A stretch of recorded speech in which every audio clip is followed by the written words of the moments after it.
Hello दोस्तों, fundamentally strong शेयरों की सीरीज़ में आपका स्वागत है। तो आज हम फंडामेंटली स्ट्रॉन्ग शेयरों की सीरीज़ में एक और शेयर लेके आए हैं जिसका नाम है राज रतन ग्लोबल वायर, जो बीट वायर प्रोवाइड करता है टायर कंपनियों को। तो हम अगर इसके पिछले सालों के रिटर्न की बात करें तो हमें बहुत ही अच्छे रिटर्न देखने को मिलते हैं। बट कुछ 2 सालों से इस स्टॉक ने अपने इन्वेस्टरों को कोई भी रिटर्न नहीं दिया है, क्योंकि ये स्टॉक अपने हाई से लगभग 62% हाँ 62% फॉल कर चुका है। सो अगर हम इसके फंडामेंटल एनालिसिस करते हैं तो हम चलते हैं इसके बैलेंस शीट की तरफ।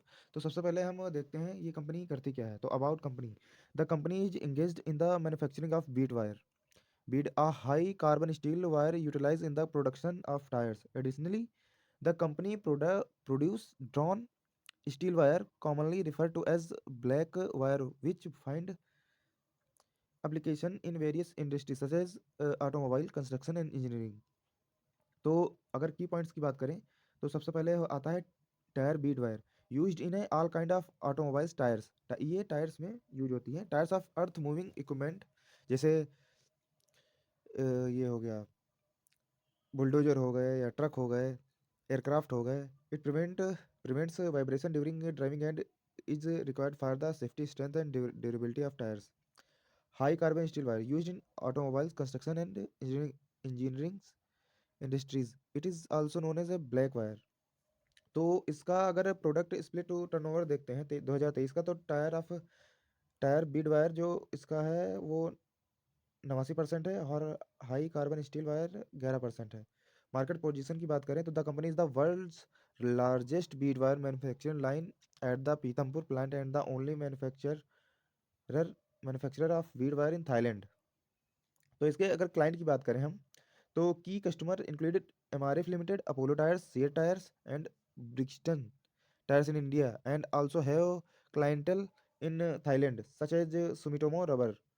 तो ये हमें इनके कस्टमर देखने को मिलते हैं। और हम इसके अगर क्वार्टर ऑन क्वार्टर की बात करते हैं तो सबसे पहले हम इसका मार्केट कैप देख लेते हैं। तो इसका मार्केट कैप 2135 करोड़ है, जो कि एक इसका स्मॉल कैप कंपनी है। और इसका पी की बात करें तो 33.4 है।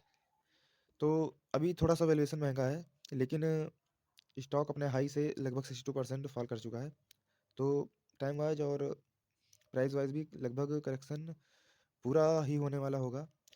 अगर हम इसके क्वार्टर एंड क्वार्टर की बात करें तो सेल्स सेल्स की अगर हम बात करें करते हैं तो इसमें सेल्स की 245 करोड़, इसकी अब की बार आया है 218, उससे पहले 220, उससे पहले 239। तो हमें सेल्स और रेवेन्यू में हमें वो देखने को मिल रहा है, फॉल देखने को मिल रहा है। अगर हम इसके प्रॉफिट की बात करें, प्रॉफिट बिफोर टैक्स की, तो प्रॉफिट बिफोर टैक्स में 12 करोड़ इस साल आया है, इस क्वार्टर आया है। उससे पहले 24 करोड़ आया था, उससे पहले 20 करोड़ आया था। तो हमें प्रॉफिट बिफोर टैक्स में भी गिरावट देखने को मिल रही है। अगर हम नेट प्रॉफिट की बात करें तो नेट प्रॉफिट इस क्वार्टर में आया है लगभग 9.5 करोड़, उससे पहले 19 करोड़। तो नेट प्रॉफिट लगभग आधा हो गया है, जो शेयर के लिए कोई अच्छी बात नहीं है। बट करेक्शन जो है बहुत ही ख़राब हुआ है इसमें। अगर हम इसके ईयर ऑन ईयर की बात करें तो ईयर ऑन ईयर सेल्स की बात करें तो हम इस क्वार्टर में इस ईयर में 923, उससे पहले 890, नहीं नहीं 2024 में 890, उससे पहले 895, उससे पहले 893। तो अगर हम ईयर ऑन ईयर देखते हैं तो उसमें ज़्यादा फर्क नहीं देखने को मिल रहा है। बट इसके हमें प्रॉफिट बिफोर टैक्स में हमें बहुत ही डिफरेंस देखने को मिलेगा, क्योंकि इसमें 994 करोड़ आया है, उससे पहले 130, उससे पहले 153 करोड़। तो अगर हम इसके प्रॉफिट बिफोर टैक्स की बात करें ईयर ऑन ईयर, तो हमें गिरावट देखने को मिल रही है। नेट प्रॉफिट भी इसका घट के ही आया है ईयर ऑन ईयर, क्योंकि 124 से 100 हुआ, 100 से 72 हुआ, 72 करोड़ हुआ। तो हमें इसमें भी गिरावट देखने को मिल रही है। लेकिन एक चीज़ और बता दूं मैं दोस्तों, कि इस शेयर का वैल्यूएशन बहुत ही महंगा था, तो इसलिए फॉल और करेक्शन होना ज़रूरी था। और कंपनी का कहना है कि ये जो प्रॉफिट और सेल्स में गिरावट आई है, ये ग्लोबल डिमांड में कमी के कारण है।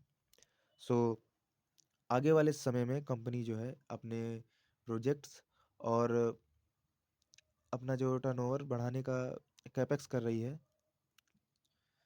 और अगर हम इसके बैलेंस शीट की बात करें तो इसका इक्विटी कैपिटल जो है 444 से होकर लगभग 10-10 स्टैटिक है। और रिजर्व की बात करें तो रिजर्व 530 करोड़ है, जो कि बारोइंग हाँ थोड़ी सी इसकी बढ़ी है, क्योंकि कम से कम रिजर्व जो है दुगना होना चाहिए बारोइंग से। तो अगर हम देखते हैं तो बारोइंग 314 करोड़ है और रिजर्व की बात करें तो 530 करोड़ है। तो कम से कम 600-700 करोड़ होना चाहिए था। तो अगर हम इसके प्रमोटर होल्डिंग की बात करें तो प्रमोटर होल्डिंग में हमें डीआईएस में जो है डीआईएस ने स्टेक बढ़ाते हुए दिख रहे हैं। और अगर प्रमोटर की बात करें तो वो 2022 से स्टेटिक है लगभग। और पब्लिक के पास जो है पब्लिक के पास स्टेक जो है स्टेटिक है।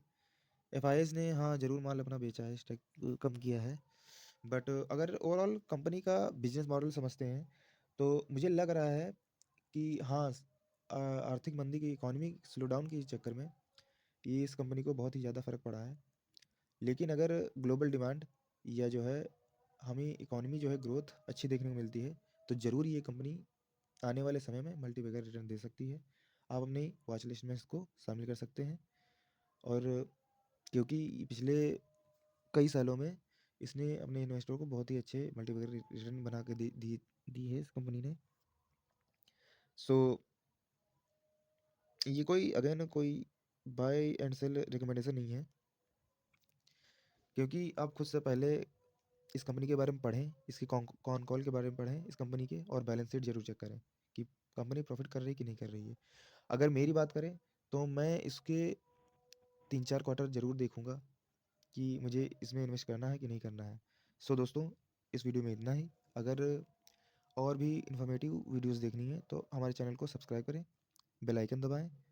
और अगर आपको किसी भी शेयर के बारे में एनालिसिस करानी है तो कमेंट में ज़रूर आप हमें स्टॉक का नाम बता सकते हैं। Thank you.